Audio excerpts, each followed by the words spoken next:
خلافت عثمانیہ کے آخری خلیفہ سلطان عبدالحمید خان رحمہ اللہ نے جب جرمنی کے ساتھ ریلوے لائن کا معاہدہ کیا تھا تو ایک شرط یہ بھی رکھی تھی، جب کاریگر کام کرتے ہوئے مدینہ منورہ سے 20 کلومیٹر دور رہ جائیں گے تو اپنے ہتھوڑوں پر کپڑا باندھ لیں گے تاکہ رسول پاک صلی اللہ علیہ وآلہ وسلم کے مبارک شہر میں شور کی آوازیں نہ آئیں۔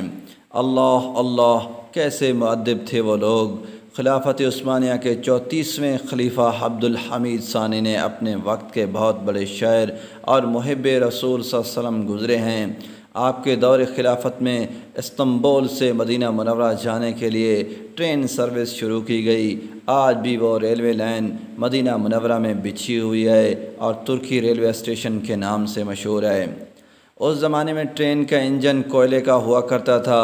مکمل تیاریاں ہونے کے بعد مدینہ منورہ میں ترکی اسٹیشن پر سلطان عبدالحمید ثانی کو اوپننگ یعنی افتتاح کرنے کے لیے بلایا گیا تو سلطان نے دیکھا کوئلے والا انجن بھڑ بھڑ آوازیں نکال رہا ہے تو سلطان عبدالحمید غضبناک ہو گئے اور کچرا اٹھا کر انجن کو مارنا شروع کر دیا اور کہا، حضور پاک صلی اللہ علیہ وسلم کے شہر میں اتنی تیز آواز تیری!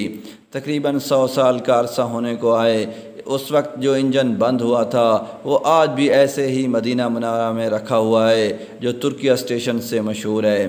اس قدر ادب کہ وہ انجن کی بلند آواز کو بھی شہر رسول پاک صلی اللہ علیہ وسلم میں پسند نہیں کرتے تھے، تو سوچو وہ اپنے محبوب سے کس قدر محبت فرماتے ہوں گے۔ یہ محبت تھی، یہ ادب تھا جو ان کے سینوں میں موجزن تھا۔ اللہ تعالی ہمیں بھی ایسا حب و ادب اور شہر رسول پاک صلی اللہ علیہ وسلم کی باادب حاضری نصیب کرے، آمین یا رب العالمین۔ دوستو، اس طرح کے مزید ویڈیوز کے لیے چینل کو سبسکرائب کریں۔